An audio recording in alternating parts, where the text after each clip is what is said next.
welcome to episode 6 of Behind the Glass Doors with Macca, Messina and Merton. Today we're going to have a chat about event promotion and one that I was actually involved with, an event that I run myself called Bricktober, and I basically handed the reins to PWD to create a bit of hype around the event and drive some ticket sales. So welcome, boys. How are we? Yeah, very good. Yeah, very good. How are you? Another day in paradise, eh? Yeah. Here we are, big smiles. Mac has got a new haircut, especially for Behind the Glass Doors, looking very, very dapper, if I do say so. But I'll give you a bit of background if I can. So Bricktober is an annual event that's run from the Ascot Rotary Club, which I'm part of. We host it at Curtin Stadium. It's always been fairly successful, but I was always doing the marketing with the team, the committee myself. Last few years, I've handed the reins to PWD, but I think it's fair to say last year was really the one where I said, Chris, here you go, mate. Here's the ads that I've done previously. Yeah. And he politely said, they're okay. But I think what he really meant was they were horrendous. So, and we, well, we'll get more to the numbers. But, I said, here's the concept. Yeah. Sorry, Mackie. No, I was going to say, why don't you share what made you come across and how you got involved in. Yeah, so I was asked to get involved probably eight years ago, October, as the publicity manager, or I think that was the title, publicity manager, but really to drive ticket sales. So thinking that I was a bit of a guru with this stuff, and I know more than most, I would say, because of the industry I work in. Yeah. I thought I can do it myself. I can save some money. I can do the ads. But what I realised after doing it for a few years, that there was a lot more potential there. The artwork and more the creative side of the campaign was pretty basic. And I had an external art house who was doing it for me. I've been at PWD 3 years, and after the first year, I thought, you know what, I've got some super smart people here who can take over this. And as I said, I handballed to you and your team and said, guys, what can you do for this? So talk us through that process, mate. What were your thoughts? Well, first off, I love this project. This was from a creative point of view, this was the perfect storm. Because not only, I think it helps too, because I'm kind of a pop culture nerd when it comes to all this. I've got action figures on my desk. I've got, big theater room at home with all kinds of pop culture stuff. So, and Lego kind of falls into that category of being something where you have kind of a built-in audience who's really excited about the product, but it's split across a whole bunch of different demographic groups. So you've got families and kids who love building with Legos with their kids. You've got hardcore builders who take this very seriously. So they're almost kind of like micro engineers, and the stuff they create is like mind blowing. And then you've got basically just kind of people who just enjoy, the nostalgia of it all, where they built Legos as a kid, and then they, now they're older, in their late 30s or 40s or whatever, and they come in and kind of live vicariously through some of the builds and watching that type of stuff. And I think, sorry to jump in there, I think that was a challenge you always had. There's all those different demographics, families, the exhibitors who actually display at the event, and trying to, I guess, make it fun, which is fun, right? A Lego event, it should be fun. It was always a little bit too serious. So the marketing campaign and the creatives didn't really line up with the actual event itself being a fun event. So that's fun. And I think that's why a lot of our kind of byline was build, play, get inspired, right? So it kind of took on all three of those demographics. We could put that together. So the word build gave you the feeling of this interactivity that you're going to have, because you had these building pits and people could do it. Play, obviously kids can play with some of the more kind of technic stuff where kind of you can have like races and all that. And then get inspired is just people who really enjoy seeing these amazing, constructions done in Lego. So that being we spearheaded it with that kind of art messaging. The great part about it was that it had all the components of what it needed. The problem was it just didn't have a voice yet. So what we tried to do was, which was really good, because the years before, you and I would have a chat, and I'd always keep telling you to preempt, like, okay, next year or this year that you're going to currently have your event, I want photos of this and photos of that and video, right? And I just say, walk around with your phone.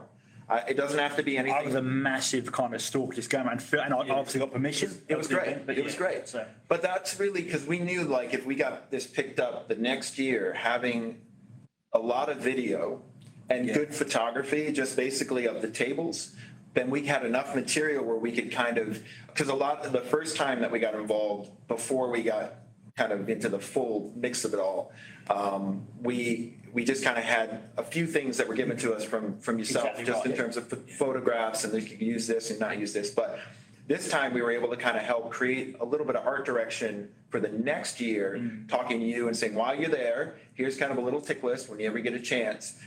Get us this material, and next year we're going to have so much more Yeah. that we can work with. And a big part of that, we used it for the video on the homepage, which I know you love Yeah, that. well, right. But it was also great because over the 2 years I've been watching Bricktober and how you guys have been hearing you on that first year and how many inquiries came through when they're making their bookings online, and then going to the second year, listening to yourself, Chris, making the changes, and then with Mike doing the social media ads and pushing that out there, how the numbers and the tickets sold so much sooner. Yeah. Oh my God. And the event seemed to pick up a whole different level. Absolutely. And listening to the feedback when you were on board there on, what was it, the Saturday and Sunday? Yeah, yep. That listening to how the families were, the individuals, you also do the special needs and cater for those sort of children and people out there as well. Yeah. Which was great to hear. Yeah, phenomenal. And But so hearing why I say that is the work done behind the scenes to then hearing all the results and the outcome of a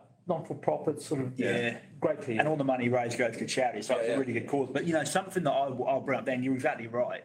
I had multiple comments on the day from people, because we have a few vendors there, like there's a coffee machine, there's some like Midland Toy World are there. Yeah. And I had comments from some of the vendors, multiple comments saying, who did your social media stuff this year? Like, so it was noticed as well. It wasn't just random that it looked good for us. Like people and these aren't people who buy tickets, so they were people who actually saw it and thought, geez, what's going on there? So it was so good to hear. It's so meaningful when they want to tell you about that, isn't it? That shows that it's really connected. I didn't say Chris Messina did it. I said, I did it myself. I didn't. I said PWD. Well, no, it was really good because, again, now so when we started the project, I kind of started with that idea of like looking at all the material we had to use.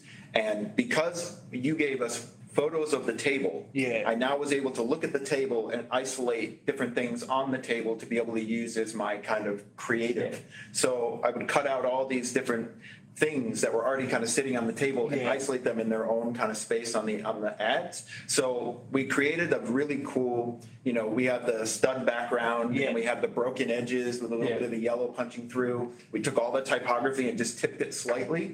So it had this real fun, irreverent kind of feel to it. And then we would always play with, I think the best thing about those ads was that we kind of broke a lot of rules. So we basically kept everything almost asymmetrical. Nothing really lined up. It was fun though. It was great. And that was the idea, is that Lego is already symmetrical. You have these bricks and you have this thing, and it is like this kind of orchestrated, but the fun aspect of it, there are no rules. You break the rules, you add weird things in different spots, and you create a new creature or something like that. So when we started putting the ads together, one, we wanted a visual that would create a brand voice. And this is a great representation of a brand voice as well, because every ad that went out felt like it had that same vibe. It was just basically different types of messaging. It was consistent, very consistent with them. And they were different ads and had different imagery, but the kind of the look and feel of them was very, so instantly that's the Bricktober ad. I'll post some in. I'll post some in. Cool. You can see that right across the website now and everything that was behind it, which it did lack. It did, 100%. Beforehand. But there was also freedom to play with messaging, and that was really the big one. So this is a great example of not only creative visually, but creative messaging. So you had last year, you had somebody who created an entire Yoda out of bricks, right? Cool, huh? And so we took that same image, put it into the broken kind of like layout, and we had "To Bricktober you will come." Right? So it's like "To Bricktober you will come," But that was the fun aspect of it, and even playing off the idea of like when we had that kind of Darth Vader version of the Lego one that somebody had created, we had just kind of like come to the fun side, but done in a way where it's like a lot more. It was just a lot more fun to look at. And then by taking all those elements, so we started with kind of static ads to kind of get the hype going. Then we started cutting videos together. So we'd cut reels together based on all the footage that you sent through, which was great because there was a lot of great little moments in there. There was a lot of motion, a lot of people, a lot of hands-on work, but also it showed you what you were going to kind of get when you went there. That was the missing component, I think, the years before. It absolutely was. Which is why when we said, okay, you come to the website, you have a static image of like a brick city or something like that. It says the name of the logo. but you don't see anything until you get to midway down the website about kind of what it is you're going to get into. The second you added a video background of that table, you know, that pan going across all those cars and all those really cool Star Wars themes and everything, you get a really good understanding of, oh, okay, this is what it's all about. And I think with that, because you said the year before you need to get some footage, you alluded to. Yeah. So I probably got 120. So I think when you said, Chris, get some footage, you probably did, well, maybe you did want 120, but I chucked him on the drive, said, here you go, Chris. And you probably had a couple of hours work going through. But what we got from that initially was an amazing video for the homepage of the website, www.bricktober.info. Check it out. But and that was amazing. So not only were we generating good artwork for social media, but when people actually got to the website, it was doing its job as well. And it was more engaging. You could actually see what the event was about, which, as you said, it was lacking before. It was just like, oh, it's a Lego event. Yeah, whoopie do. And again, the main thing too, what we talked about, I think in a few episodes before, was the idea of the 360-degree brand. And by doing what we did in terms of even when we had to put out the parking information. That was cool. There's a couple of ways you could have done that. You could have just had kind of a and what I did Maps. previously, if I can jump in there, I would literally get a screenshot from Google Maps. Whack an arrow on them, say park here. Yeah. So what we decided was, instead of doing your kind of classic how to show where to park, we created the venue in Lego. So it looked like the stadium in Lego form, with all of these little Lego people in the car park with all these really fancy Lego cars and everything, like Lamborghinis and everything. And people kind of like, we had a little word balloon that was just kind of like, you know, woohoo, going to, you know, Bricktober. So by doing that, we gave all the information you would need to know about for the map. To know this is the street that you need to come off. But we made the street sign the Lego street sign. You know, so everything felt like it was all on brand. It was all the brand that we created, really. So we were able to take a lot of the information that you usually can do, even for vendors and everything like that. Like when you're kind of representing the vendors and talking about who's going to be there, you still did it in a way where it had that same exact style. And then I think what worked really well for Bricktober was we created a sense of FOMO at the end, which was basically, as the ticket sales were really starting to crush, there was starting to become a capacity. And people would constantly, and we wanted to create that kind of surge right at the end to be like, hey, we're at 80% capacity. So we have this really cool Lego, kind of flat Lego graphic where it kept snapping in the different pieces to show how much capacity we have. You were going in there daily. Every morning you were logging in. So my sales this. And we talk a lot to clients about return on investment, right? So to put those in terms, we're going to have to wrap up soon, guys.